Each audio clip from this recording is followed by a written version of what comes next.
Hello, everyone. Welcome back to Bloodbowl Live to our Monday night roundup. Here to go through all of the week's fixtures from the last week of the ADBBL Season 6.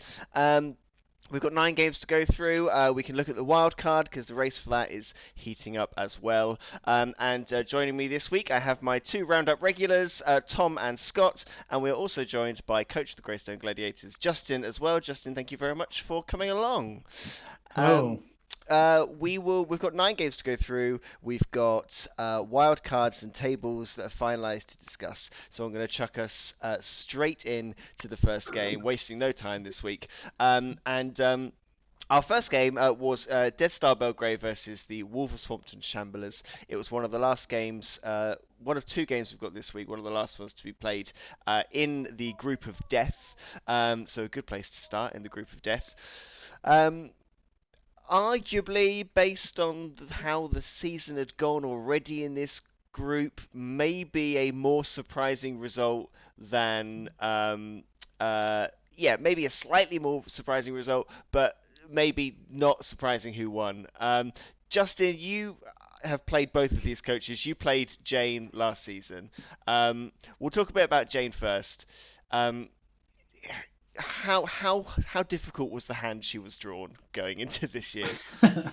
Well, Jane had redrafted Amazons when I played her last year and had one of the most adventurous throwers in the league, um, who didn't shy away from throwing from the halfway line to score on a couple of occasions, pulling it off, and it was Amazons being played as you would want them to be played. With this season, she has tried something else. She drafted a new team with the necromantic team, and anyone that knows them will know there's a big difference between the two. One is, dodge is everywhere. Yeah, you haven't got the fantastic agility of an elf team. You haven't got the speed of a Skaven team, but you've got some very strong players. You've got some very fast players, but you've gone from having a team where they all have their similar traits to you've got a bit of this and a bit of that and a bit of this, and you have to put that puzzle together. I'm not brave enough to have tried a necro team. If you ask me, would you go for shambling or would you take a necro team? I would take the shambling and dead team every day of the week. Apart from the fact it's one of the only teams that is complete straight out of the box, dwarves being the other one off the top of my head, where you don't need to go off and find additional players to build it the way you want it to be. They're just, from my point of view, they're more balanced, and losing a key figure here or there doesn't completely dismantle your team. And there was far from the most casualties I've seen this season from this division. I know Dave is not one for shying away from fouling or just punching until turn 16 has happened. Yeah, I But think less casualties than maybe we expected from Shambling, Necro, Nurgle, uh, Norse all sort of bundled together in the group. And this game is a prime example. Um, although I say this game is a prime example, Dave did get I 3, think, but I think regens come into play here. yeah, regen off the first one from the mummy, losing the werewolf. That's one of your threat pieces. Mm. If you've got claw on 1 or 2 pieces, they're the ones you're going to be trying to hit the higher armor with, and then Jane getting sent off with her favorite fouling zombie. I think it's from all the games she's played this season, where she's been against Scott and he's redrafted Super Nurgles. Which quick congratulations to Scott for achieving the first legend player in the division. Yes, That's debatable, isn't it? I'm not sure. Like I think if we don't bring it up, I imagine it will be in the chat before too long, and that he'll be talking about that legend player he's got there. Um, Tom, Dave's done well in this group. He's come in with. He clearly knows how to play this team, and he's come in against two very strong redrafted teams, both of which made semi-finals last season. Um, I don't know. Is it a shock? I think for me, it's a bit of a shock that he has kind of maybe not run away, maybe yes, run away with the Shambled group, away. shambled away with the group, and it's looked more comfortable for him than it has for either of those two sort of redrafted teams. Yeah, clearly he knows how to play them, and looking at the setup he's got, he hasn't just randomized skills as and when he's got SPP. So it's a very well thought out kind of attack throughout that division. By the looks of things, you say it's been very hard fought because he only just about pipped the top of it by a point, so it was 19 points to 18 with the Tetanus Hospies hot on their trail, on their side. So yeah, and looking at this particular match, it seems quite an interesting one. There doesn't seem to be the casualties we just mentioned than there has been in the past. Touchdowns were scored relatively early, so turn 4.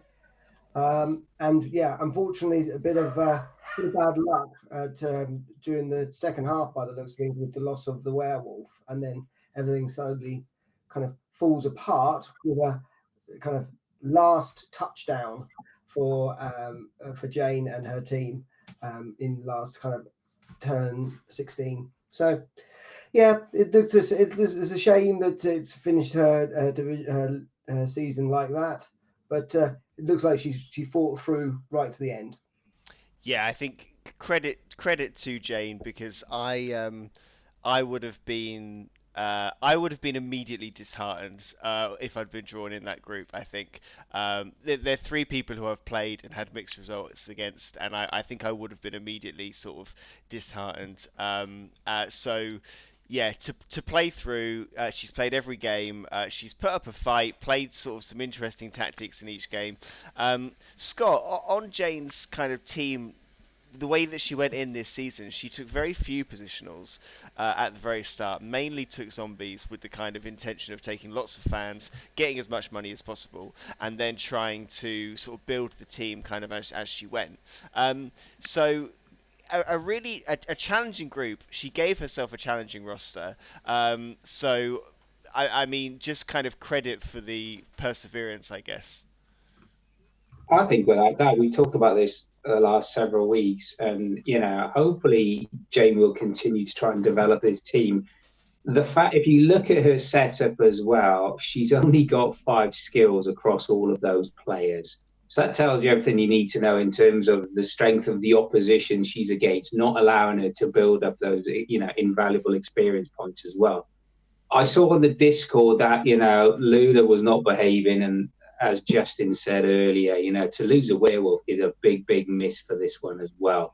But just going back, when we talk about, how this league or how these 3 teams at the top will progress, one of the interesting things about Dave with Dead Star Belgrade, he's got 3 re-rolls, but then if you look at him in terms of what Tom mentioned, the only two occasions he's taken a random skill, he's got pro.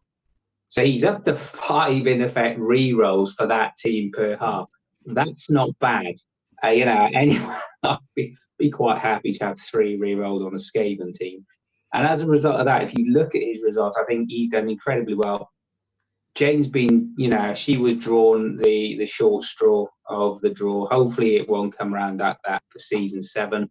And it'd be interesting to see if Jane decides to stick with the necromantic guy or go back to maybe Amazons that Justin was alluding to earlier.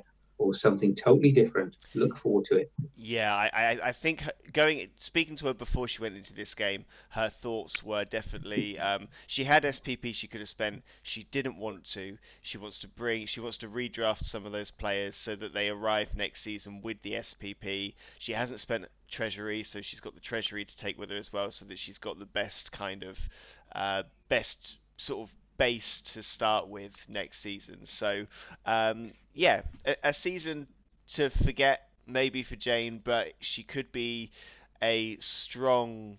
She could be in an interesting place next year of having a redrafted team, but not a high team, not necessarily a high team value, and lots of skills to kind of very quickly get. So see how that kind of works for her.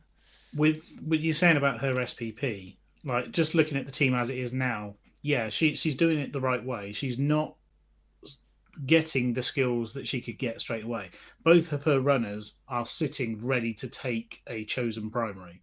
So as soon as she redrafts, she'll be able to spend the lower money to redraft the team, and then immediately drop it 6 SPP on one runner, take block, 8 SPP on the other one that's already got block, and take something like sidestep or something to make it a nasty blodger, more nasty than it is at the moment. But I think one of the areas that the Necro team is letting her down is there's just no block on the team. She's got the one runner that she's taking it on, and she's got one Wraith. I think she could have, she could start next season with 2 blodging ghouls, and that in itself could give her a really interesting boost going into it. So we will see. She's got one thing left to look out for coming up in the next week, and that is whether the double yolks will beat her to the wooden spoon, or whether she will get that award herself. So we'll see how that comes. Jane, one more thing to keep an eye on this season. We'll go on to our next game. Just a last thing on that. Creedy's in the chat is going to say that Jane did amazingly. She took a tough roster to start and lots of re-rolls. Definitely a team build to redraft. We will see. Good evening to Emily walking in the background there as well. Before we forget, Oxyon, remember having a cup of tea. We'll go on to the next game, which is Cruel Britannia versus Riotous Rams. I think one of Rich's last games, this one, and Cruel Britannia with 1 game left. A win for the Chaos Chosen team. Rich cementing his place at the top of that group, confirming his place forward in the last 16. I actually have to say, in this group, Tom, the Underworld team, I think, have kind of been the shock here. The two teams have qualified, and they're the 2 teams I expected to from this group. But Underworld have put up a fight in every game and got some maybe more impressive results than I thought Nick would get. So a good showing, even if not any points from this one. Yeah, absolutely. As I mentioned before, he trialled this team out through Bloodbowl in the previous end of the last season, and he definitely seems to have got the hang of them. So he seems to give everyone a bit of a run for their money on that side of things. He's also taken, as I can see on his inducements, your favourite Acorn the Squirrel, the same as Jane was previously. But unfortunately, again, Acorn didn't show up by the looks of things on this one. And you can see that we've got Rich easily just kind of playing his long game, making casualties, causing injuries, giving the gutter runner an agility deficit injury. So you've got to add 3 gutter runner now. Correct me if I'm wrong. That's the only gutter runner on this Underworld team. Yeah. Whilst we're on that, can I just ask just a quick question? I heard on another podcast as well, and it's something, Justin, you might know. Is it true that Underworld might be getting access to a second gutter runner? I heard this same suggestion today, and as far as I'm concerned, I've not seen anything from any official channels. So I would take it with as many pinches of salt as you take the suggestion that there's going to be a third season Blood Bowl box released this year or a new version 2024 edition. And until they say something, it's all speculation. And I think the Underworld, if it had a second gutter runner, would be very unbalanced. Yeah, my And I'm gut not saying reaction that to that is, due to my performance against Underworld last year. my gut reaction would be 2 gutter runners in that team would be too many. Would be my immediate thought. I think they would be almost unplayable. John makes the point in chat. You've also got the Skitter star player as well, haven't you? The new guy coming on board with Stab. Yeah, so you can get 2 gutter runners by taking Skitter stab. Yeah, thanks, John. So, Justin, with this one, we haven't seen I don't think we've seen that many games. Maybe a handful where the weather's played a big part. If you're Rich looking at this game and the weather is drawn as very sunny, I would say Rich is probably happier with that than Underworld, because the chances of Rich doing any completions are probably quite low in comparison. So a weather effect that favours the Chaos team. Yeah, the best it's going to affect him is on the opponent's side of it, because on a kickoff, trying to catch that ball, it's not going to make much of a difference, and so he's not going to be passing the ball around with Chaos unless something is going very wrong. And Rich's games don't tend to go wrong; they tend to go very wrong for the opponent and how full their casualty box is. Yeah. Yes, and yeah, another beating that Rich has given here. It's tricky because I think Rich has been given a group. Tell me if I'm wrong here. Rich has been given a group full of some just very tempting, squishy players to smash. He's got all of the snotlings that you've got in here with the Underworld. He's got the skinks that he can smash in the Lizard team. He's got the Noblars that he can smash in the Ogre team. It's almost been put on a plate. It's almost like, go nuts, like, and yeah, you've got strong players to get through, but he must have been loving the idea of this group. You say that, but I've been playing ogres for this. I'm about to go into my third season in another league, and I know James knows what he's doing with his ogres. You've got some very strong guys that can punch back, and the Noblars on that team, the Snotlings on your Underworld. Yes, you're going to 3 dice them in most occasions, but unless you've got tackle, they're ridiculously squirmy.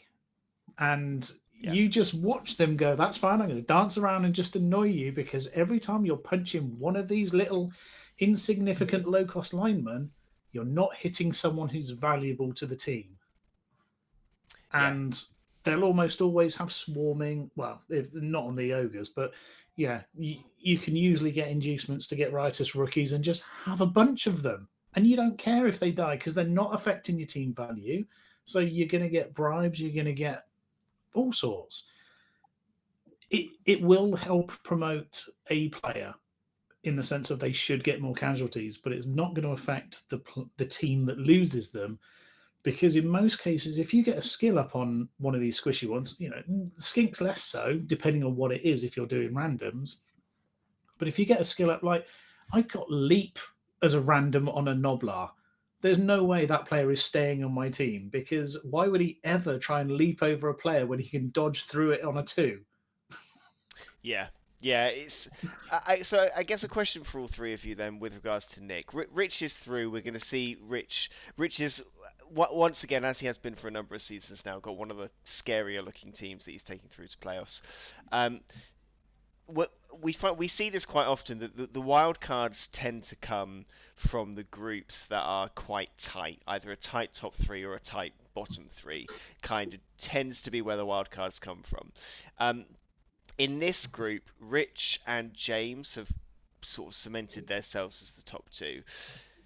Nick and Sam can can both mathematically get one of those wildcard spots. Nick can get up to 12 points if he can get 6 points against Sam, and he got a 3-0 victory against Sam in his last game. So absolutely I possible. watched that game, and there was a throw teammate. There was a perfect throw to just leave a player on his own, and the Skinks just got murdered. Sam has had just atrocious luck, and unfortunately, the position in the table is evident of that. But I'm surprised it hasn't been a Chris Coe blessing. You know, you haven't said, "Oh, Sam's going to do well this week." And No, I have. You know. I have, and what's worse, Justin, is I said it to his face, so he can blame it on me. We'll talk about my games later, but Chris actually left the shop so as not to influence the decisions of what was happening. I couldn't. We'll get onto that. I did have to leave because I didn't want to. Yeah, we'll get there. We'll get there. So my question here. So Nick needs currently 10 points is that second wildcard spot. Nick would need 5 points from his next game in order to get 11, which may still not be enough. Do we think Nick could, yes or no, can Nick do enough in his last game, or do we think is it too much of a stretch against Lizards? I think regardless of that, knowing Nick and knowing how he plays, he'll give it his all. I think he'll be lobbing snotlings down the sidelines as quickly as anything. I think. Seeing how the last time they paired up again went, I don't see that Sam's had a chance to improve his team to be able to successfully punch back. Yeah, actually looking at Sam's team, and he's only got 9 eligible players, and he's only got 1 skink runner available. So he's going to have to go big and beefy against an underworld with Titchy and Stunty. It's going to be difficult. So he's got to get them to see 3-0 at least. But it's not often that your skinks get to 3 dice so many players as well. That's the other thing, that in an ideal world, they're going to dodge through just as well, surround the snotlings, and pick up some SPP. So, Sam could look at it and go, okay, well, I might as well get some SPP out of this game if looking to redraft next season. And Sam is also, he's also looking to redraft. He's also saving SPP up, not to spend it, so that he can bring him in next season. So, similar tactics there. It looks like we're giving Nick a boost there. So Nick, you've got us on your side to see if he can get through there. Moving on to our next game this week, we're back to the group of death. The game that was arguably more important in this group. The game that everyone had eyes on, and the shop stayed open late for. So this one this one we all. It was more important than maybe Dave's game. Dave had already got himself in a position where he was likely through. Even if he ended up being the wild card spot, it would have been I think it would have been a 15-point wildcard spot, 14 or 15 points. So it looked okay. And this one, I did pop in and see how this one was going at one point. And John, the first thing John said to me when I came in was if you see this face, this is a Chris after one day at Wales face, which didn't make it sound like he had the best game so far. Scott's immediately in the chat saying that his team was scared going into this game, and two very strong redrafted teams coming at each other.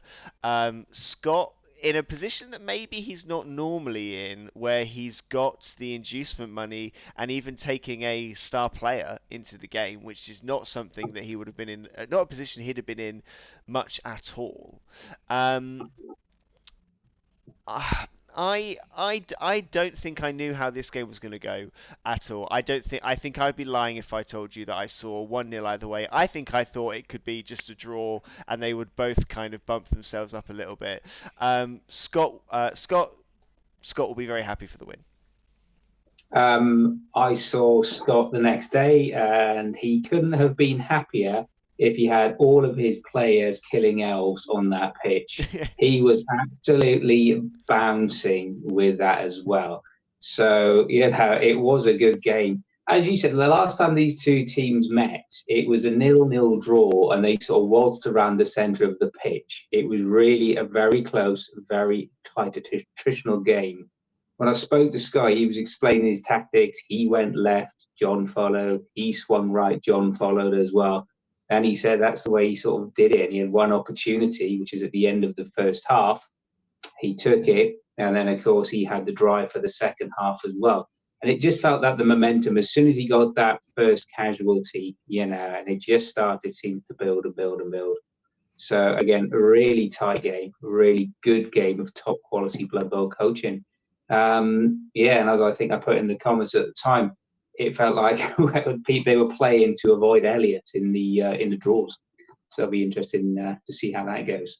Sorry, Justin, that could be one of your nightmare scenarios as well.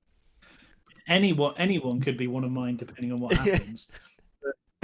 But yeah, like he took the initiative and scored with the player that we mentioned has now made legendary. And for anyone that didn't know, the player's got extra arms. So he's picking up... This is all completely random because that's how Scott's been rolling these for the last 2 seasons. But extra arms, so he's easier. He's picking up on a 2. 2 heads, so he's dodging on a 2.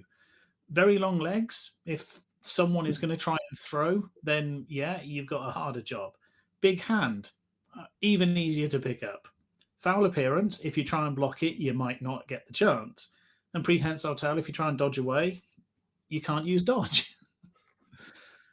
I don't know which one he took as 6th.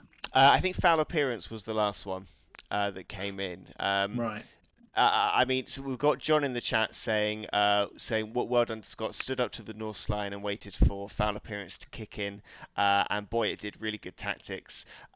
Scott saying John tried many dice and lots of ones were rolls, and for foul appearance that made things, obviously that was very helpful. So John absolutely having the bad luck on the dice rolls, but Scott also tactically really sort of not shying away from a Norse team that is quite scary on paper.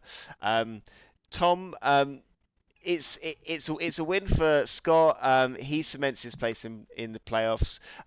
John, our reigning champion, having to rely on a wild card. And last season, I think I would have said 13 points is a comfy wild card. This season, I am not so sure. Do you think gut feeling is 13 enough for John? I think he'll just scrape through. I think 13 is. I think if it was 10, I'd be worried. I'd be very worried because there's still a few games left to play, and things can change. But I think with 13, he's pretty safe. Going back to the actual game, if you just looked at it through tour play, it looks a quiet game. But this kind of really shows the experience these two players have. They really think about every move they make. So also it makes it very difficult to play against either of these players. Justin, you had John in your group last season. I was going to say this. I mean, last season it's his same team, it's your same team. You had elves in there, you had Black Orcs, which has John Amazons, yeah. And has John come up against a much more physically matching group, and is that why it has been tighter, do you think? Well, the Black Orcs, because it was a new team, didn't have much of the skill. I mean, like, I out-casualtied them in the first game, and I was expecting to barely scrape the second one, and because I ended up playing back-to-back due to the way the matches happened that season, I somehow had an easier game. But when I played John for the second time last season, we both knew going into it, if we just draw, we're guaranteed to finish first and second. It's that simple. But neither of us is that type of player. And we definitely didn't, well, not that there ever would have been, but we didn't want any suggestion of any match fixing or anything like that. and we had a nice contested halfway line. I made an effort to break through, and John punched me harder than I could possibly expect, and just crippled my line and roasted me. He's got higher armor across the board, and that even then he's got players with thick skull that he's trying to knock down in Dave's team, and players he potentially can't even hit on Scott's team. Yes, having block in a lot of places is good, but in my experience, John doesn't tend to have a Yeti that behaves itself, and sure enough, ended up going off with a niggling injury in this one. And it has its best performance on the field when it's trying to stop a team from trying to pass around it, which was how I would have played. He's not got anyone that's doing much passing on in this division. It's a better, more balanced division for him than it was last year. And you're talking about 13 points being enough. I'm obviously, as we'll check a bit later, I'm cautious about whether 13 points is enough. But yeah, I think he's definitely had a tougher division, and to come up and to Jane to draw him 2 divisions in a row. Sorry, I'm getting distracted by the lightning going off there. She must have been looking forward to having another season against the same team that was just ran away with our division last year. It'll be interesting to see how John gets on if he does get through on that wildcard space without the big guy for his first playoff game. So I think he'll definitely have an eye on who he's going to face for that. Well done to Scott for being the second person out of the group of death. Well done to everyone in that group, actually. It's been some really quite kind of compelling group to watch, and every single game you've even looked at the games against Jane, who looked like the sort of maybe the one who was going to get beaten a little bit in that group, and yeah, she's even produced some entertaining shows. So well done to all of you for that one. We'll move on to the next fixture. We're jumping back in. We're going to see Rich. We're going to see the Lizards. We're seeing another absolutely brutal game. I was in the shop. I spoke to Sam briefly when he was sort of midway through this one. I very honestly said to Sam, I don't think I can give you any tips because I've never beaten Rich, so I don't. So even if I could, I would have nothing to tell you. You look at the casualties. You look at how many casualties came late on. To be fair, Sam survived Sam went into the second half of this game with a full 11 players on the pitch, and then the second half has been absolutely battered. Well, look at the inducements he's taken, and Sam's got 2 temp cheerleaders. Yeah, fair enough. You're looking for some nuffle there. Weather Mage. In my experience, the Weather Mage tends not to be worth it because it's a one-shot, one-turn thing, and you have to use it at what seems like the wrong timing. You have to use it on their turn rather than yours. Bloodwiser Kegs ×2. He's expecting to get some KOs. He's expecting to try and get them back on a 2. They did work. I believe they did. It worked wonders, those kegs. Yeah. And then he's got Dribble and Droll. Getting them on a 2-for-1, you've got the dodgy skinks and the stabby skink. And then turn 4, out goes Dribble. It's interesting, isn't it? Because I've taken Dribble and Droll this season, and and Droll got killed as well in turn 7. Droll died on turn 7. I've taken them this season, and I very much saw it as these are 2 skinks that I will happily allow to die. And it looks, from tour play, it looks like Rich sort of somewhat targeted them. They were the first 2 to go. That might not be the case, but that's what it looks like. And in which case, for me, they've kind of done their job, because you've then got your skinks for the rest of the half, for the rest of the game. Tom, I've made no secret of how much I like the mascot, and I believe, someone please tell me if I'm wrong, I think the mascot is the same as the Weather Mage cost-wise. I think 30K. they're both 30K. So I think if it were me, I may have taken the mascot instead of the weather mage. Absolutely. Did you, inducement-wise, I think, yeah, the kegs have clearly worked. Maybe the mage wasn't the right one to go through. He's got the extra players on. I think just the extra players in the kegs, Tom, maybe gave him as good a chance as any in that second half. Absolutely. And it just looks like he was just rolling out of his skin, was Rich, in the second half. Because by the looks of things, in turn 11, 2 were down. If I look quick, no, turn 9 was like 2 Sauruses were just out for the count, badly hurt.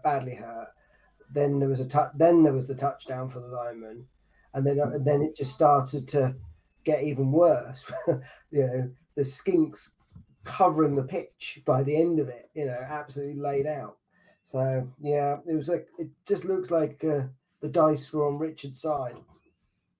And I think based on how Sam's season has gone so far, I would have possibly, Scott, I don't know about you, I would have possibly cheered that one touchdown on turn 11, clearly a 2 or 3 turn touchdown on turn 11, just to grab one back, grab some SPP. I would have probably cheered that touchdown like a victory, based on the previous results. I don't know about you. I think that was Sam's first touchdown of the season as well, wasn't it? So far, bless him. So, yeah, again, apologies, Sam, if you're listening. This is all of our fault, not just the curse of Co there. But we all talked about you as a possible dark horse at the beginning of the season. So we all take full responsibility for our witterings. Rich, it's his deja vu, isn't it? We talked about this when Rich played the previous match and it was 3-0 to the Rams. We said he targeted the squishy runners, targeted the skinks, did exactly the same thing. And when you were watching it coming through on tour play, casualty.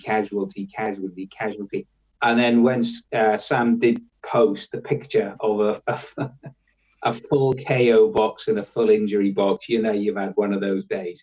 So kudos to Sam. If he is keeping his SPP for next season and he's just going to use the next 2 matches as an opportunity, then I think the match then he's got against Nick is going to be very interesting, really interesting again. If both coaches just go for it with a lot of laissez-faire, just roll those dice, play it, take the risks, it's going to be a really interesting game to see how that potentially impacts the playoffs as well. What I'd like to see in the playoffs is Rich come up against Elliot, because if you look at Rich's team, I mean, some of us that have looked at his games from time to time, we know the name Nanny. We see the player crop up all over the place, but it's by far his best player on the team. Mighty Blow +1. This is a beast man runner, so his Mighty Blow +1 is tackle, claws, and block. So he's breaking anyone's armor on an 8. He's getting +1 on the injury roll. If he comes up against a stunty team, of which he has so many players in his division, he's got tackle and he's got block. So realistically, if he blocks anyone in that division, he's taking them down. And you look at his stats: no MVPs, 22 casualties, and 3 touchdowns. It's easy to see where he's getting all his SPP from. It's just the one player is just smacking everyone for fun. It's incredible that he's built a player there that is almost it is almost perfectly designed for the group he's in, isn't it? Like you said, with the claws, the mighty blow, and the tackle, the combination of the 3 plus having block as well. He comes up against all of those stunty players, and he knocks down those stunty players, 50-50 on each block dice at that point. It's incredible. It really is. I can't see Rich taking them for another season. His TV at the moment is 1440. So even if he manages to get 1.3 million to redraft, the average player on his team, he's only got 2 that don't have skills. So all of his players have got skills, realistically.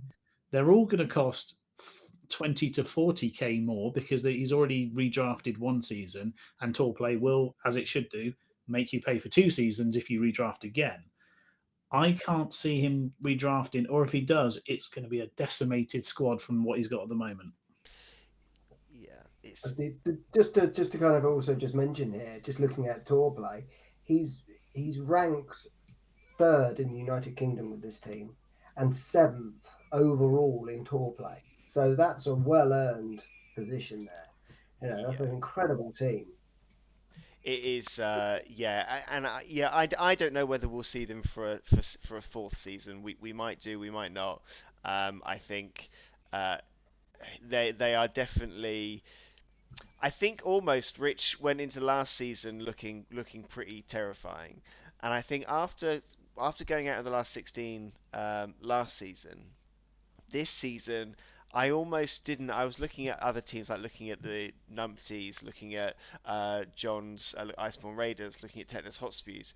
I was looking at them as kind of the teams I was scared at, and almost kind of. I wonder whether there's just a small amount that Rich has kind of flown under the radar a little bit. Starting off with a draw against the Ogres. Not maybe maybe we need to bring him back into the fray, as terrifying as he looks after the last couple of games, and bring him back into that group. We'll go on. He's had 2 years of qualifying without any problem whatsoever. Both times gets all these games in quick and then just sits and waits for everyone to try and catch up. Yeah, we'll see. I think semi-finals are coming his way, minimum. I'd say minimum. We're going to go on to another game in this group. We said that last year, and he did get knocked out. Yeah. We'll curse it. We can blame us if it's wrong. We're going to go on to Ogres versus Underworld, OTFC versus Cruel Britannia, another game in this group. I actually wondered whether I thought Nick had got a good, even though some of the results were losses. Nick had a kind of an all right run under his belt, and I wondered whether he would be able to do something in this game. Especially because looking at it, he's bringing in Creek as an inducement. Ogres aren't bringing anything special. It's just them and and the Noblars. No inducements for anything on their side. Justin, I actually thought, you're an Ogre coach, you're going to know a lot better than me. I kind of thought this could be one of those surprise fixtures where the Underworld team might do it, might grab something, but we know James's experience. We know he knows how to play these Ogres. He's come out with the result he wants. Well, one second. Excuse me. Well, James has got block on one Ogre and break tackle guard on another.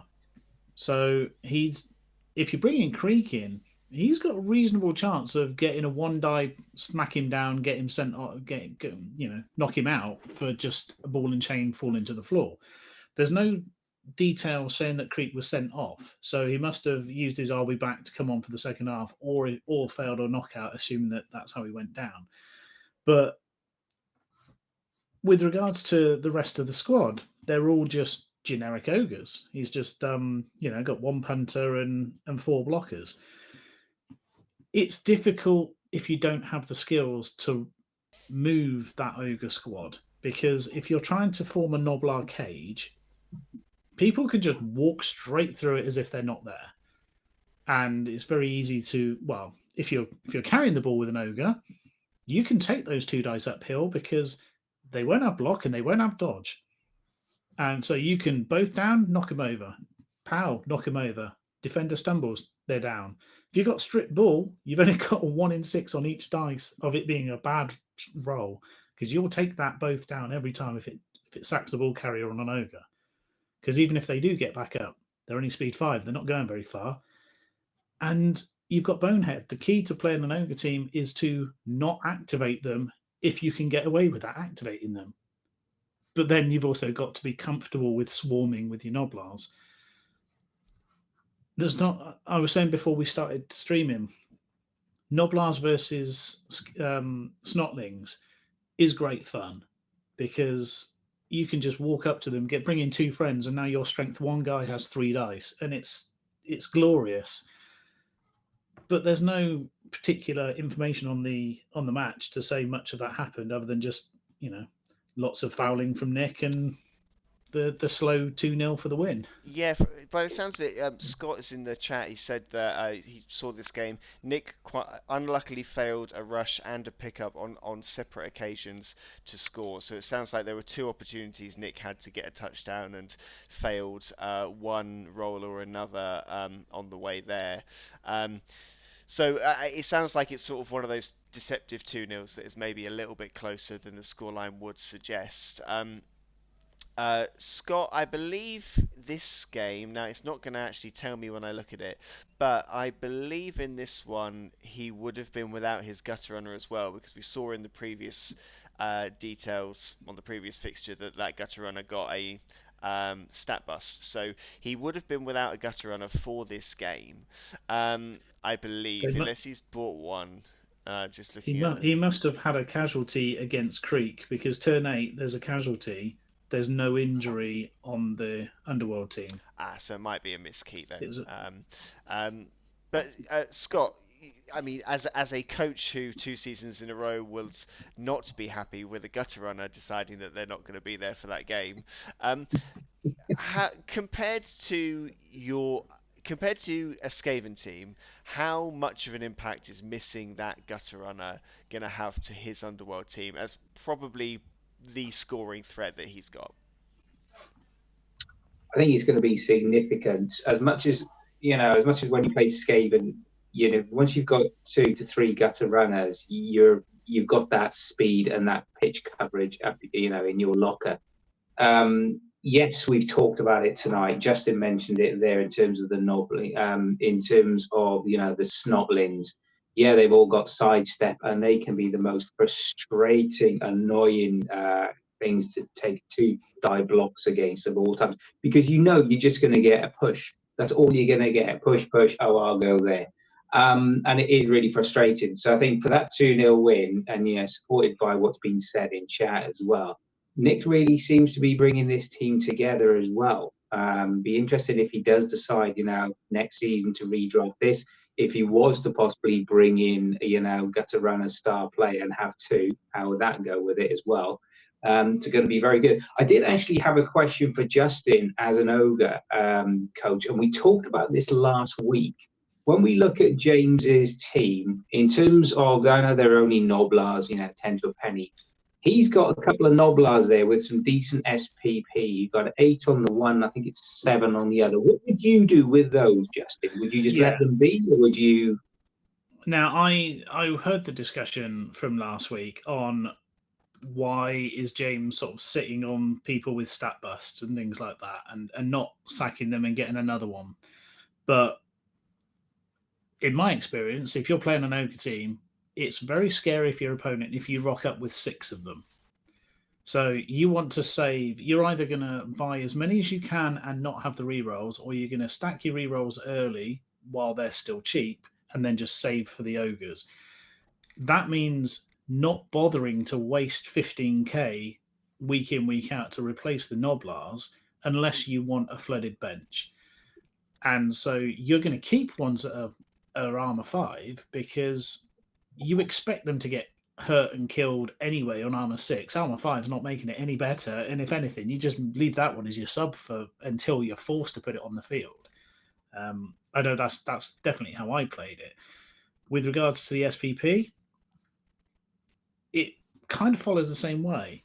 A lot of coaches will try and save up enough to get sneaky git on one of them, and they will keep that as their fouling piece until it's hurt.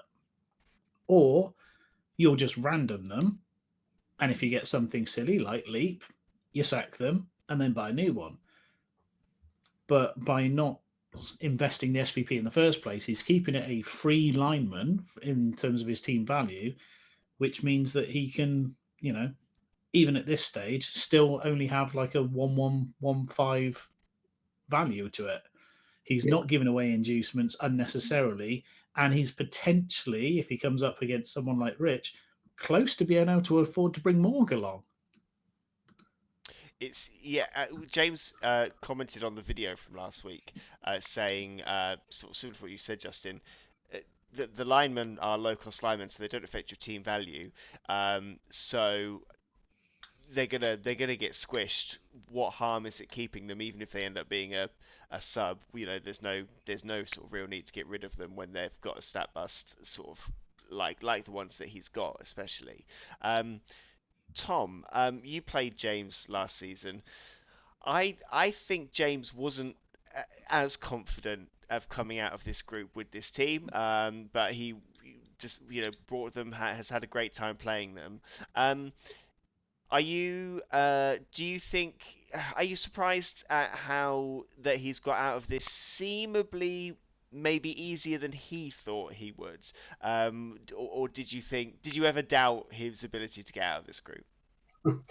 Um, Not knowing all the people in that division, I would still say he was going to be, and I think we actually said from the outset that James and Rich were the two likeliest to leave. James is a great tactician. He comes to a match with all the confidence and the luckiest dice in the world.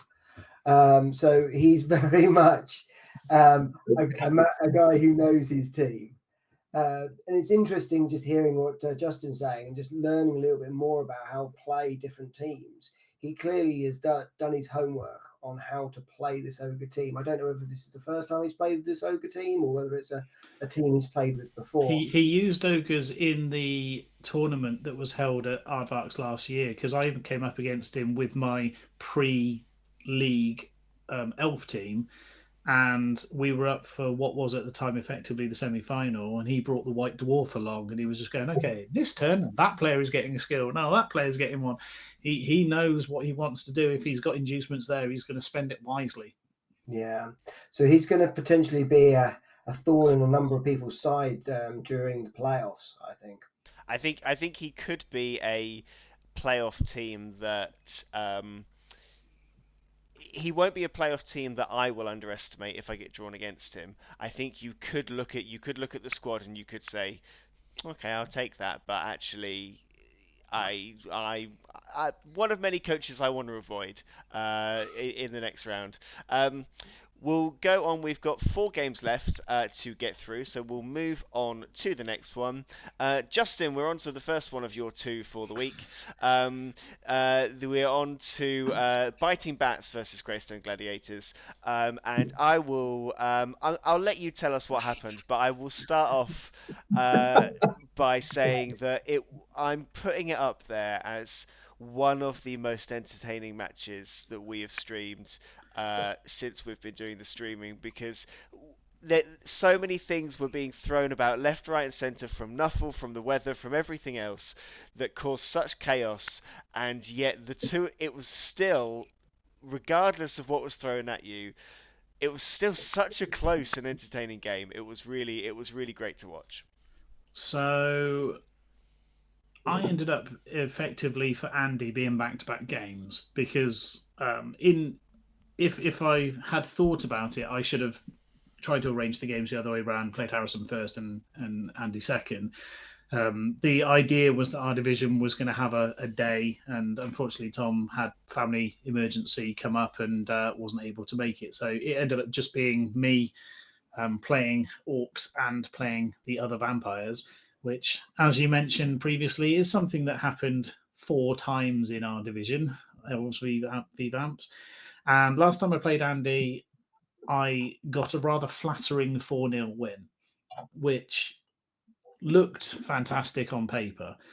But I think both Tom and Andy suffered from the same poor dice in those games, and also kind of set up to go down one side of the pitch, and my player with kick very helpfully kicked the ball into the other side. I ran forward, grabbed the ball, and scored. When I was leading up to the game against Tom, I was sort of trying to egg him on for a good week or so, saying we're going to score fast, and we're just going to keep scoring on each other. And it ended up looking a rather paltry 2-1. But I definitely did not hold back in that week. So against Andy, knowing that his luck had failed him in the first time, he still hadn't got any players with skills other than 1 block, because having block on 6 players or 4 players, whatever I had, I was able to knock over quite a few of his players in the first game because I could just walk up to him. Oh, have you got anything to stop you? No? Okay, right. Well, I'll just have the ball after you've dropped it. And I made the mistake of trying to score too quickly because I ran a player through.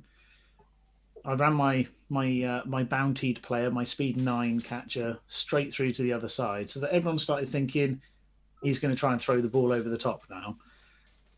But I gave the ball to another catcher that I wanted to skill up and sent it on its way as well, but didn't have enough of a cage, well, much of a cage at all, really, to be able to protect it. The ball got knocked out and I got turned over. Luckily, managed to go in 1-1 at half time. And then, thanks to a lovely set of events, we had sweltering heat for the weather. So we set back up after the first touchdown, and then I remembered, oh, hang on, I've got one blitz off the field. I now need to lose up to 3 more. So we rolled our D3, and yep, sure enough, there go another 3 players. And Andy had subs. I didn't. So I think I was down to about 7 when I lined up the second time. He proceeded to beat them up. His strength 4s were getting the better of me. He was like in the last game, more willing to block with the thralls than he was the vampires, because he didn't want to then fail Bloodlust. And he also would, quite smartly, if he failed Bloodlust on the last activation, doesn't matter. It's going to be a turnover anyway, so I'm not going to go and voluntarily bite one of my players. And so there were fewer casualties from his own side. When I played Tom, he lost a lot of thralls to his own side. Yeah. And Andy could even leave one off as a sub so that he always had one to come back on. His team now is looking a lot more threatening because he got a few SPPs from a good few casualties. And then the worst thing that I could have happened. I lost a blitzer on the opening kick. So he received the ball and immediately misnext gamed my blitzer.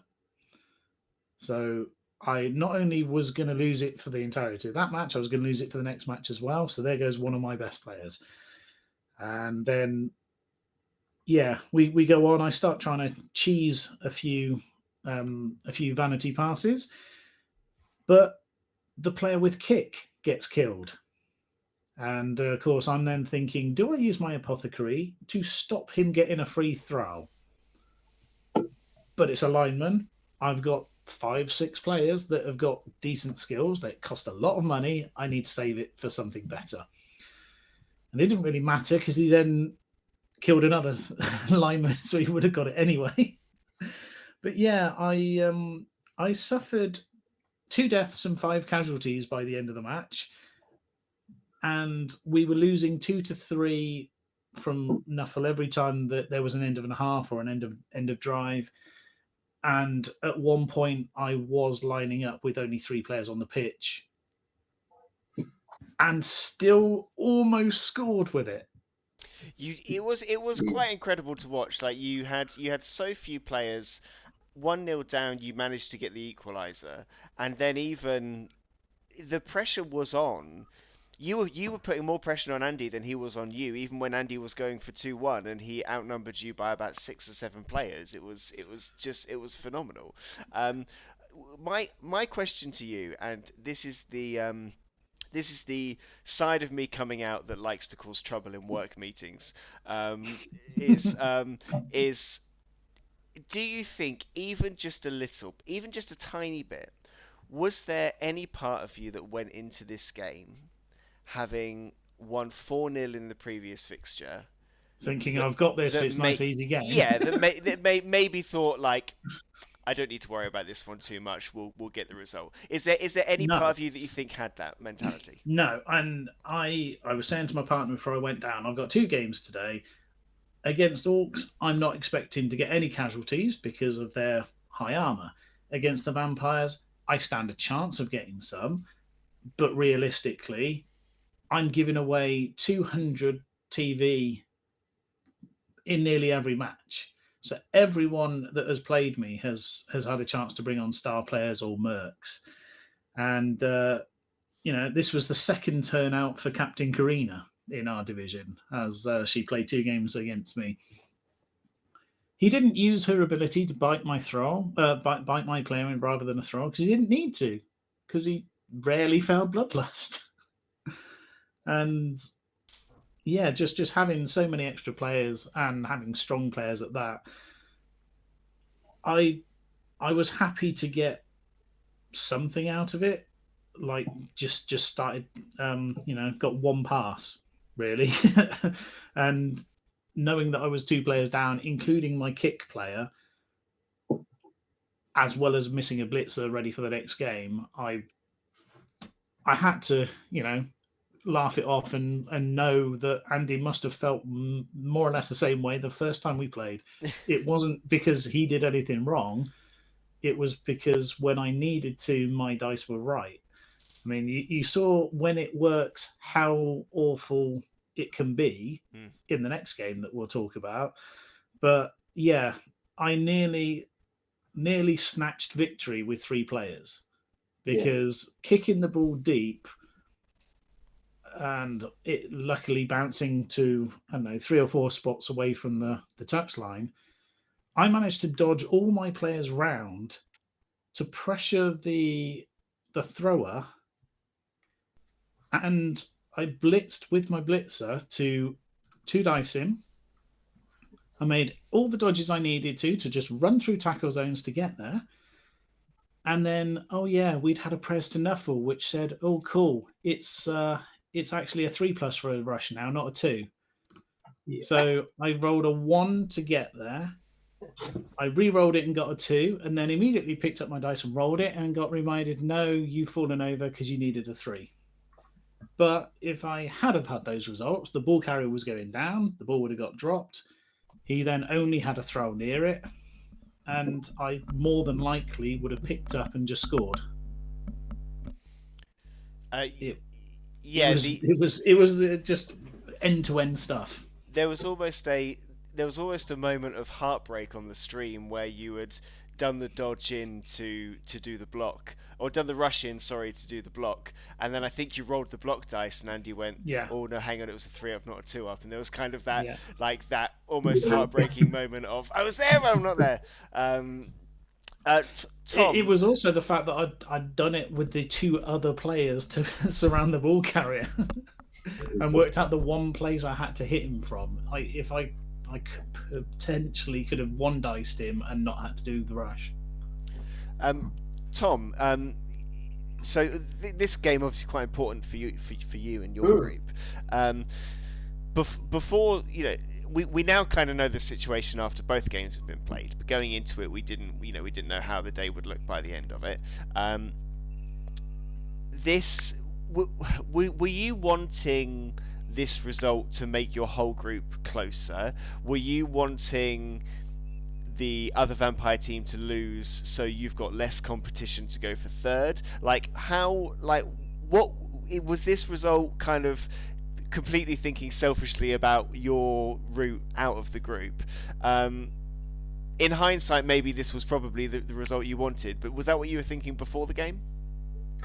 Well, I was definitely thinking that Andy are going to have a tough game, because knowing Justin's team and how well skilled and how well played they are, it came as a surprise when I suddenly saw it on Tour Play that it was the way it was going. I just hope I get the dice rolls that Andy Valentines have been getting as well. I do love the fact that games become a lot more interesting, a lot more fun when the weather doesn't just be nice to play. It adds a little element, especially I had it with when I played Harrison, the Orc team. We had, I believe it was tell you in a second. We had pouring rain, so it was clearly the skills have to all completely change. It changes the whole thought pattern of how you play a game and everything like that. So yeah, congratulations to Andy and commiserations to Justin on this one by the looks of things. Justin, we'll get to your next game, which was played after this shortly. We're going to take a brief stop. We're just going to take a check-in into Scott's group for Kids Gloves versus Castlevania Bloodthirsters. And Scott, I'm going to come to you first because something happened in this game that there was something specific that happened in this game that I didn't expect to happen, which was now Harry could have, if Harry had got a win here, he could have got out of the group. He could have toppled Simon into second. He didn't get that. He was beaten relatively comfortably by Tom's Vampires. The thing that I didn't expect to happen was that he lost so badly that he actually put you up from 4th to 3rd. Were you kind of, did you have a little smile when this one ended? Absolutely. You've had a bad day in the office today, Chris, haven't you? Apologies, Justin. When we have guests on, they usually don't get treated this badly. It's absolutely shocking. I can only apologise on behalf of the wittering idiocies that we all are. If you look at it, it was brutal. We've talked about Andy and Tom and the vampires. We've talked, a couple of weeks, and it was very prevalent. Just going back to Justin's match against Andy on the weekend, it was an incredible match. And Andy at one point, he'd been rolling the dice amazingly well, especially if you compare it to the 4-0 beating. But he seemed to have, as the match went on, he seemed to have this inherent fear of failing his bloodlust and rolling a 1. And it got to a point, it just felt like as much as Nuffle was against the elves and trying all his best, whether it was the moles, whether it, despite all the dodging, having 3 players on the pitch with the sweltering heat, it was all there. And kudos, just calling out Justin, because we are a good community, we like this. The way, even at turn 16, Justin, you had to remind Andy that it was turn 16, because he thought, even though you told him and Scott had told him it was turn 16, he still seemed to think it was turn 15, so he was going to wait by the end zone. What Scott deliberately didn't say anything because he didn't want to be accused of outside coaching or anything like that. But I knew that I'd finished my game, my turn, and Scott came over to watch, and Andy had a vampire with the ball and a thrall in position, and I said, right, just run me through it because I'm not sure. I need to have the rule clarified. Isn't there something where you can't score and like you can drop the ball and instead of scoring? And he said, yeah. So if I fail bloodlust, basically, and I'm in the end zone, I will drop the ball and that's it. But if I pass bloodlust, it's irrelevant. And I said, right. So you're presumably going to run your throw first. And so he moved it forward, and instead of putting it in the space next to the end zone, he put it 1 square higher up. And I went, are you not going to rush it forward? And he went, no. Okay. And and as I was beginning to say, I don't see the logic there, he went right, and bloodlust, and rolled for the vampire to score, passed it, and then said, right, yeah, I'll just score. And I said, you do realise that was your turn 16, and if you'd have failed that, you weren't going to win the game. And he went, no, I thought I had another turn. And I was like, no, that's why I've effectively said my game is over and nothing, I can't stop you. And he went, oh, I just thought you'd, given up. And talking to people afterwards, like Chris said, if it was him, he would rather have left it that way and failed the bloodlust rather than failed on the dodge and not even got to the touchline. Yeah, I would have done. I wouldn't have wanted to roll 2 dice. I would have been kicked. Yeah, like I get that if you succeed on the first 2 up rush, then you can fail the second dice and it doesn't matter. but had you not bothered to do the rush and you had just taken that as your blood rush, you'd have scored anyway. So I think I'd have just gone for it. Yeah, that would have been it if it were me. But yeah, so jumping back to the match though in the final bar group, the reason I mention it is because if we think of all the challenges and dice rolls that Tom's had, Andy's had, Tom Hunt has been playing some phenomenal, Vampire Blood Bowl. I mean, if you look at it, and I know this is Harry's first season, so come back, Harry. Next season you've got a few opportunities to upskill there as well and redraft. But the fact that he was pitch cleared, he had the vampires all over him really. And Tom's been playing some really, really good. So it just shows when you get the dice and you go. And I think Tom's only failed 1 or 2 bloodlusts when he played me in our games. He's looking really good. He's 15th overall in terms of vampire rank, 6th in the UK on tour play. He's got his 4 re-rolls, and now he's got his Bargeist in. He's starting to look good. And then when he rolls a random skill, what does he roll on his Bargeist? He rolls Thick Skull. Thank you very much indeed. Every little helps sort of thing. So great game, really good. Tom's been the outstanding player. With Simon as well, who's last year's semi-finalists. Sorry again, Justin. So being a really, really one as well. Not having a Roger for like 3/4 of your season doesn't help because sometimes they just need to be put down. So yeah, really good. So yes, I did smile and thank you, Happy, for generously offering me up the 3rd position. I'll take whatever crumb of comfort I can have. The match was going on while I was there, and I looked across once or twice just to sort of give a clarification on the occasional rule, and I didn't realise how fast Harry's players were being taken off the pitch. But I definitely looked across and thought, oh, I know that feeling, when he only had 3 on the pitch. And you look at the end of the game and you're like, oh, what's this? A nice turn 16 injury against the Minotaur, -1 armour. So now he's got an armour 8 Minotaur. That's one that you really have to consider whether you sack or not, if you're assuming you redraft, because at the cost it is, Iron Hard Skin is irrelevant, which he'd already got because you're going to be 8+ anyway now, and Juggernaut. Juggernaut was the one that I did have to clarify on how that works for them. It might turn in the push and whatnot, but I don't think I would be taking forward a Minotaur that effectively just has Juggernaut. Yeah. You've beaten my next question, Justin, which was going to be, what do you do with a Strength 8 Minotaur, Armor 8 Minotaur even? You don't redraft it because the cost of it on its own is 180, with a re-signing fee is 200, and for 200 you don't waste that money. You just go, I'll start again. I'll either have an ogre this time, try the other big guy, or you go back and just take a fresh one for 30k less. And it's roast beef for Sunday. That's all I'm saying.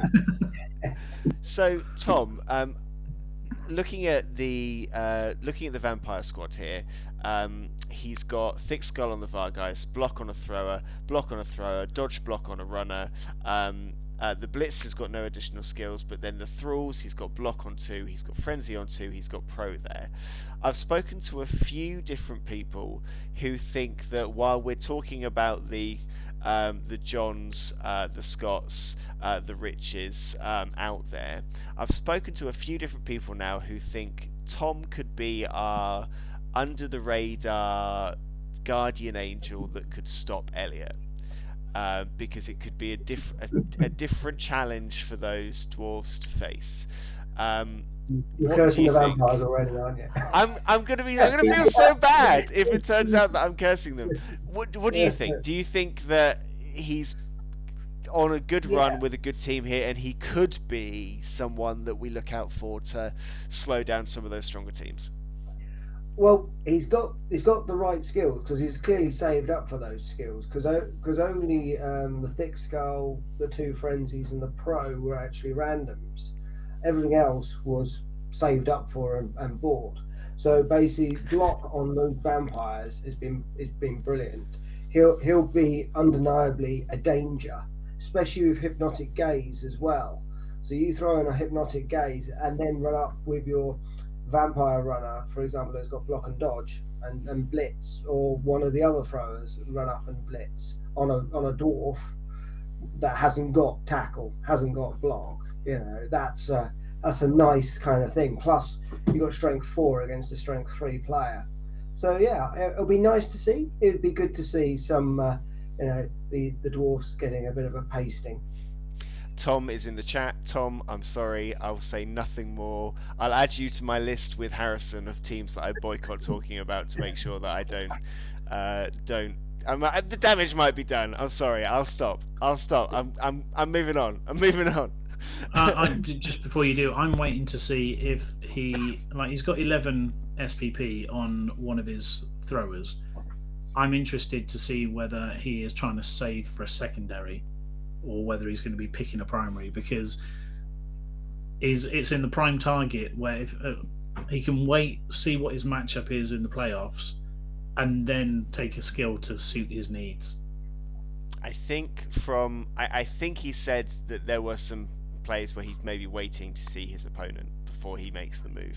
Yeah, I think it's smart because his other blitzers ready to take primary as well. So the one that doesn't have block can have block at a moment's notice. Well, Justin, we're going to come on to your second game. This is the game that on turn 16 I did leave the shop because I was not going to be accused of jinxing Harrison out of a 2-1 win. This game was a bit. There was a bit stop-start here because we had some confusion at the very beginning with the rosters, which resolved. Started the game from fresh to start again with correct rosters and things in place. Once we got past all of that, how did this one kind of unfold? It was definitely a challenge. Now, I can be honest and say that after the first game, where Harrison smashed my players up, he was the one that I was scared of facing, genuinely, especially knowing that I was giving away giving away team value.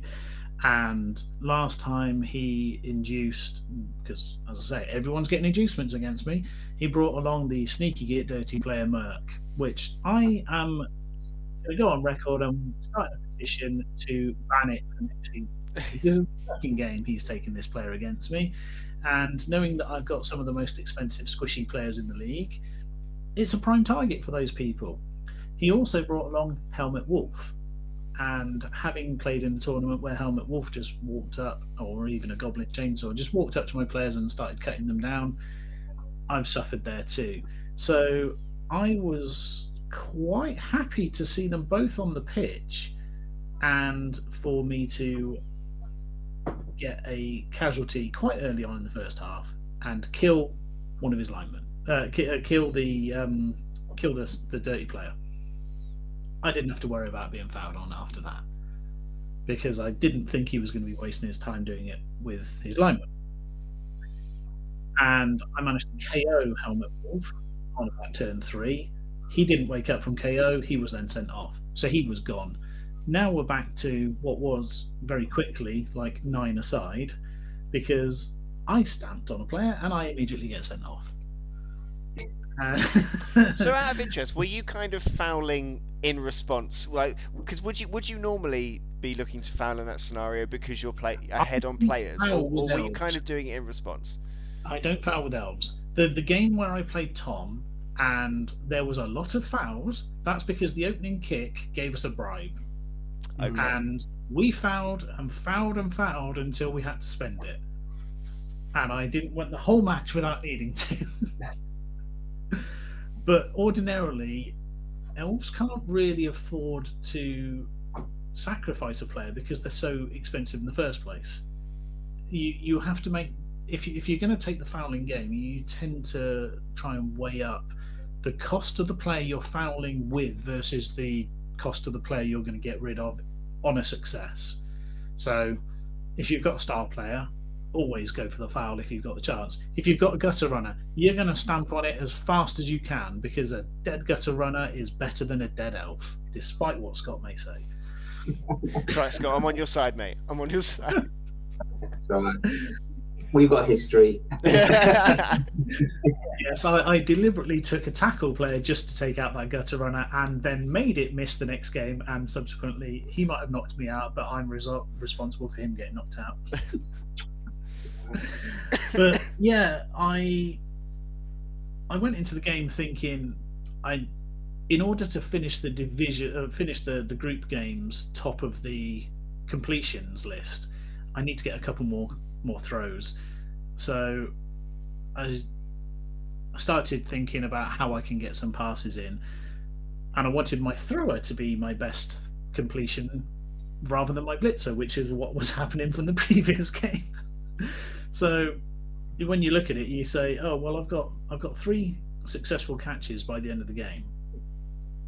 But whilst we didn't have any fun with Nuffle or anything like that, the players getting knocked out from my side, they were waking up. But when it went to 1-1, it then became okay, you've got to kick to the Orc, and the Orcs can just slowly drive it forward. There was quite a bit of knocking the ball free and the ball bouncing, and it was at a point where the ball went off the pitch. It was on. I managed to get it over the halfway line, and I think the ball was on the sideline. There was 3 of my players, then 3 of Harrison's, and we were both looking at how can we engineer crowd surfs here. And of course, I've got sidestep in there as well, so I'm feeling fairly confident. Okay, well, I'm just gonna surf this player. So when it comes to my block, the first thing I do is roll double skulls. That was on the corner that I needed to protect to stop him running away. But the ball went off and ended up down by my touch zone. He had a big un that was close enough to get down there, but he's not going to try and pick that ball up on a 4+, especially when my 1 remaining sweeping lineman got back there to make it a 5+. And by the time he brought some more players round to try and give some assistance, my jump up blitzer, who could now move 7, had got there first and got the ball. So I had the ball with 1 player. I had my movement 9 guy sat on the halfway line, and I had my pro catcher half on the trapdoor, basically. So at any point, I could have dodged through, done a handoff, walked forward, and been away to score with basically 4 players on the pitch, or 5. But I didn't get that chance. He managed to surround me, kept knocking the ball free. I kept making 4-up dodges into 4-up pickups, into 3-up throws, into 2-up catches. And the ball just kind of went round in a circle for about 3 turns. And then when it got to the point at which I had to basically just throw out caution to the wind, I got my blitzer to knock the ball free, to squeeze the ball out of where it was, went all the way around his players, did a dodge out into safety, and attempted a pass 2 squares away rather than a rush and a handoff, which is what I should have done, because after passing all of those 4-ups and 5s, I then rolled a 3 I rolled a 2 on the pass when I needed a 3, because it was when my blitzer. So the ball didn't make the completion, and it pretty much just sort of stayed there. But that meant that Harrison got down, and he knew that he had a blitzer to potentially pick up and do a handoff. So I'd tried to make sure those were 4s, and effectively it came to my turn 16,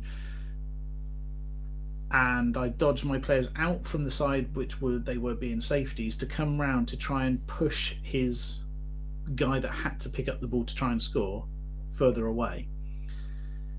Unfortunately, the ball bounced into the way that he needed to move, and it made it a 3-up dodge, or a 4-up dodge even, No, 3-up dodge, 3-up pickup, and then pass Nuffle's tripwire twice for 2 rushes to score. And that's where Chris left the shop. I was not going to be to blame for that not working. I had to get out of there.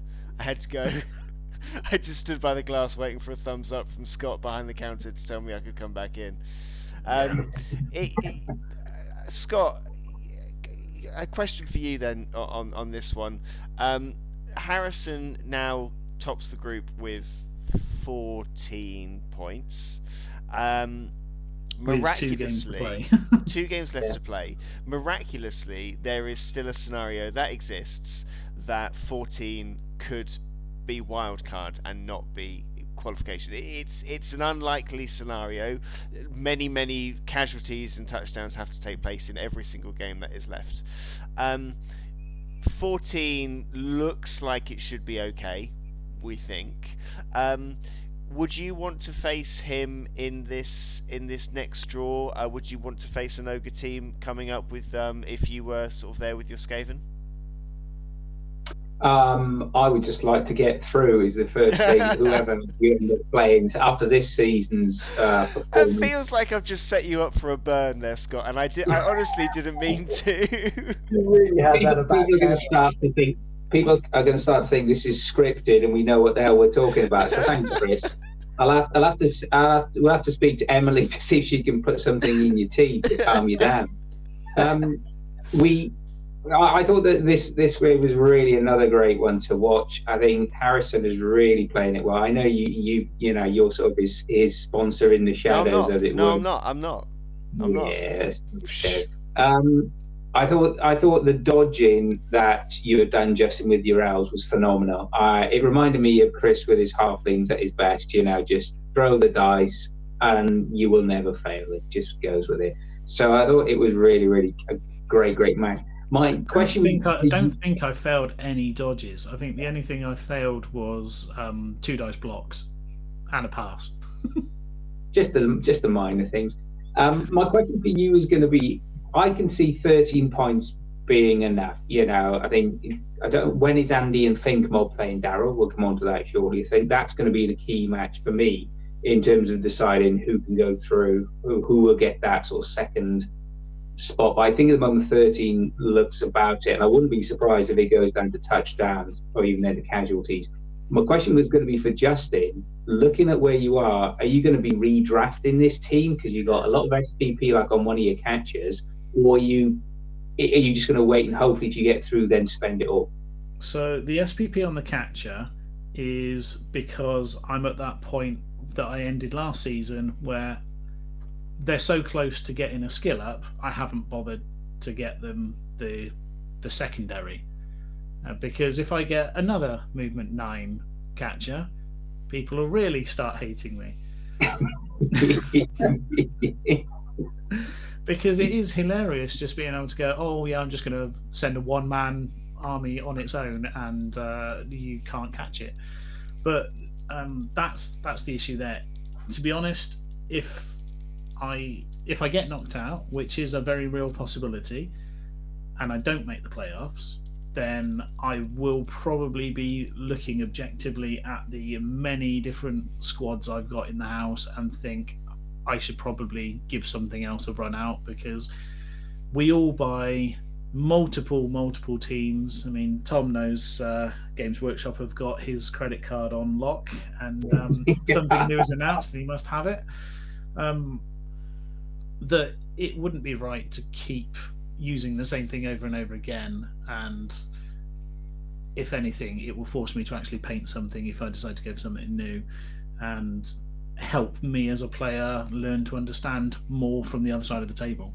Because I think so far that's the biggest bonus I've had is I've played seasons with Skaven, I've played seasons with Orcs, I've played seasons with Ogres, and now I've had 2 seasons with Elves.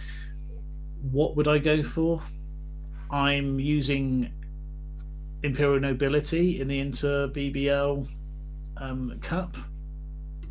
Maybe I might give them a go because they're very unique and you don't see them that much as a result. So no, I'm not going to be redrafting at the end of the season, not unless I manage to get a strength 4 catcher when I roll my skill up. If there is such thing as a Blood Bowl Live exclusive, we'll claim that as one. The Greystoke Gladiators won't come back next season. Tom, your qualification is out of Justin's hands at this point. Qualification is still in yours. I know you're looking to get as many of those games in as you can. How 1 to 10? How confident are you? Probably about a 4. If I'm looking at the games that have been played over this weekend, it's most likely I'll be playing Harrison first, and then there'll be potentially, hopefully, 2 games back to back of vampires. So to see how that goes, that'd be an interesting one. Harrison I managed to get a draw out of. And that, as I say, was really because of so many differing factors. He knows how to play those orcs. He knows how to work them well. His positioning with those orcs is very good.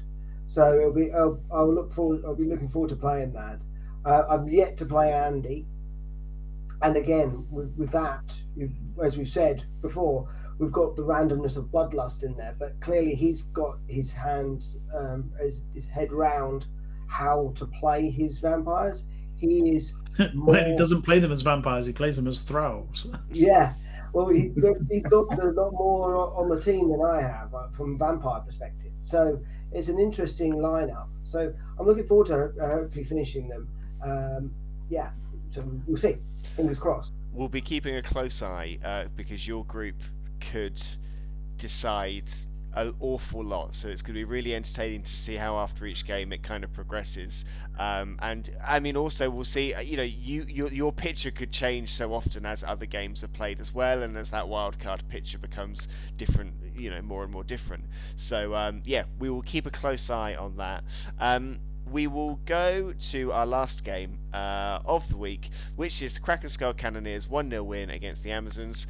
I can be the one who takes the blame for this particular Amazon loss. I was playing this stand-in team for Chris on this occasion. Sorry,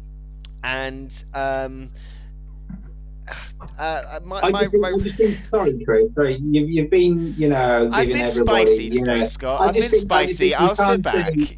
Go ahead.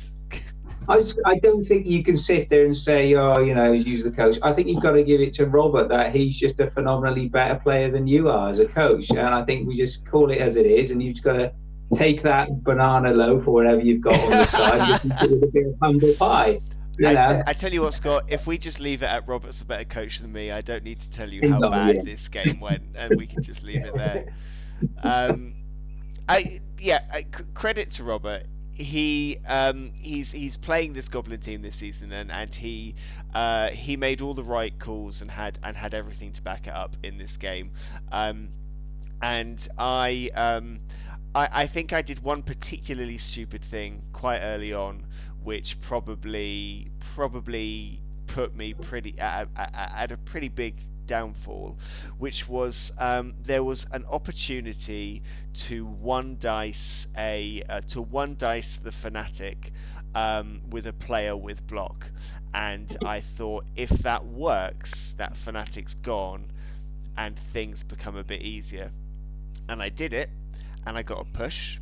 So I used one of my few rerolls, and I got a push, and then I've got four players stood around a Fanatic just waiting to plow them all down on the next turn, and that's what he did. So I was by turn 12 I was pitch cleared, no players left by turn 12. And at that point, I gave Robert a couple of options. I said, if you succeed on the next 3-up pickup, then you've got the time to walk it in. There's nothing I can do. So if you succeed on the next 3-up pickup, we can end the game now at 2-0. And I said, if you'd rather play on, we can play on, and you can go for 3-0 if you want, because that gets you an extra point, which could be quite key. And Robert wanted to go for the 3-0. So he picked up the ball, threw the Goblin down the pitch. Goblin failed to land, lost the ball, turnover. Next turn, he chucked another goblin down the pitch to try and pick up that ball and run down. That goblin crash landed. So then the goblin who was already there stood up, went for the pickup, failed, turnover. Every turn after that, the goblin failed the pickup. So he didn't get the ball any further down the pitch, and it ended 1-0. He deserved 2-0 comfortably. He deserved, and definitely 5 points from this game was absolutely what Robert deserved to take from it. And I was concerned I was going to go a season without playing Robert. I've played him every season since season 3, and it is always good fun. So, any questions on my first league pitch clear? First league pitch clear that I've had. Any abuse you want to throw at me, now is your time. So you destroyed the team and you lost them all their money with an expensive mistake, even at the beginning of the match. Lost 160 on an expensive mistake for a team that's not mine. I mean, that rubs it in, doesn't it? At least you're not responsible for the strength 2 with block. Yeah. On the Amazon team. Yeah, no, that wasn't me. They were mainly badly hurt. I think there was a niggling injury, which now someone's got, I think, 2 niggling injuries. But it was mainly badly hurt, which was not too bad. At least the team is sort of still there. But it makes this group very interesting because whatever the result of this game was, Robert versus Phil is a key fixture. It's going to be played on Friday, and a 1-0 win with 3 casualties would be enough for Phil to qualify from this group, even though there's the points difference that there is. And when you're looking at, he's got a Khorne team and it's against goblins, you've got to say that 1-0 and 3 cash on a day where the goblins don't behave themselves is incredibly possible. Yeah, I agree. So we'll see how this one goes. Well done to Robert. My apologies go out to Phil for not being able to do any more to make that any tighter for him, but he's got to win his last game and then he's through, so we'll see which one of those two breaks out of that group there. We will fly through the tables. That was our last game, so we'll fly through the tables. Johnson we know about. It's been the same for a while, but Think Mob and What a Wonderful World are looking to get their game in. That's going to be really key, because if Think Mob can get a big win there, it puts wildcard points up to 14. So that could be a really key fixture. I can't see. I see Think Mob finishing on 12. You think 12?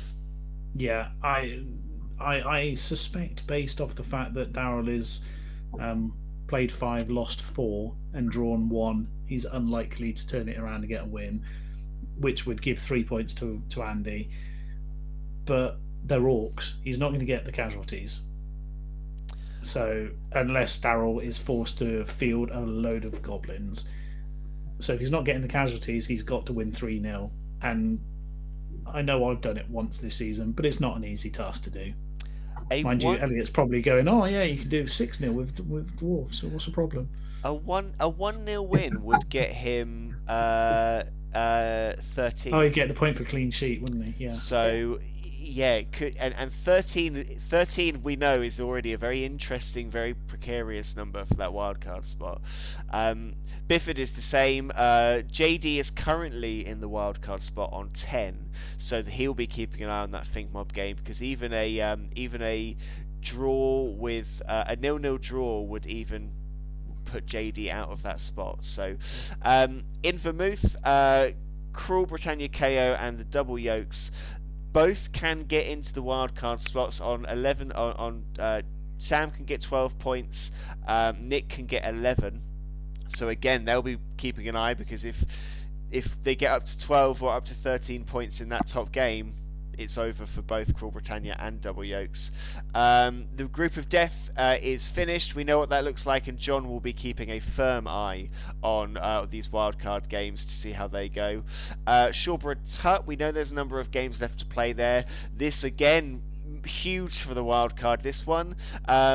because it could stay exactly how it is. Harrison could be in that slot. Justin, you could be in that slot. Andy could be in that slot. Tom could be in that slot. Any of you could go through from there. It's still absolutely open, and we'll see what goes on there. Nixon is now finished. Simon going through on 10 points in second. No wild card coming out of that group there.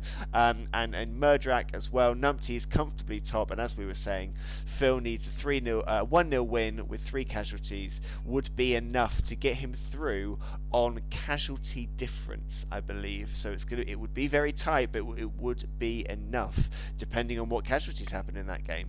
So I say depending on the casualties, it's -3 to -12 is unlikely. So another one to keep an eye on there. We can jump to my little wild card tables. We can see all the ones that have qualified here. We'll go to the important ones here. So Buffalo Biggins 14 points, but currently holding a top spot in a group. Iceborne Raiders and Odin's Ravens are 2 people who have played all 6 games and sit in the wildcard spots at the moment. Greystone Gladiators sitting there on 13 as well, but you're currently second, so that's currently enough. I can't see me staying there. You can't see you staying second? I don't think so. I think the Vampires are got enough games under them now that they will start playing. The fact that they're playing each other, that's an interesting conundrum. You all heard Justin say that himself, so none of us are jinxing him. He's jinxing himself. We all were witness to that. Well, I'm at least confident that if I go to wildcard spot, then I know John's already on 13, but John is 2 wins, 2 draws, 2 losses. I'm on 3 wins, 3 losses. So I don't know how the wild card's gonna fall. If it goes on matches 1, then we should be good. So the discussion that we've had is that the tie breaks that we have built into the system are touchdown difference and casualty difference. There isn't a third tiebreak built into the system. So, choosing a third tiebreak at this point would favour. We would know who the outcome would be, so it would arguably be unfair to choose a third point. If you look at, you're right, Justin. If you look at kind of number of wins, that would go to you. If you look at win percentage, that's the same between you both, because the 2 draws count for the 50-50. So it could come to a roll-off, because it could be if it goes to touchdowns, I'm 10-8, he's 6-4. Casualties, I'm 9-11, he's 7-9. So your touchdown difference is the same. It depends whether it's difference or the total number. Because total number, I'm beating him on both of them. But yeah, the tie breaks built into the system are different. So you're both on +2 touchdown difference. You're both -2 casualty difference. So it is very close. It is identical. So we'll see. We'll cross that bridge next Monday when we come to it, and hopefully we won't. We'll see. Hopefully, Justin, you'll finish second, and this is all a moot point. Now Tom's going to win his last 3 games, and he's going to go through. Oh. Yeah. Yay! Tom, you can blame Justin. Right, great. We'll call it there. That's all of our games gone through. That's our tables gone through. Wildcard. Come on, everyone. You know what the situation is now. You know what to look for. We've got a week where we'll see how many of these games we get in, and groups are going to be changing left, right, and centre. It's going to be an amazing week. We will be back next week for another roundup. We'll go through all of the last week's fixtures, and more importantly, once all of those games have gone through, we will be doing the draw live here on the roundup at the end. Make sure you're here for that. I'm personally going to be terrified. Tom may or may not be terrified. Justin may or may not be terrified. Scott's going to be having a cup of tea and watching chaos unfold. It's going to be fantastic. I will do my best to be less spicy next week, guys. Justin, thank you so much for joining us this week on the Roundup. Thank you so much for coming along. Tom, Scott, thanks for being here once again. And yeah, we will see you all next week.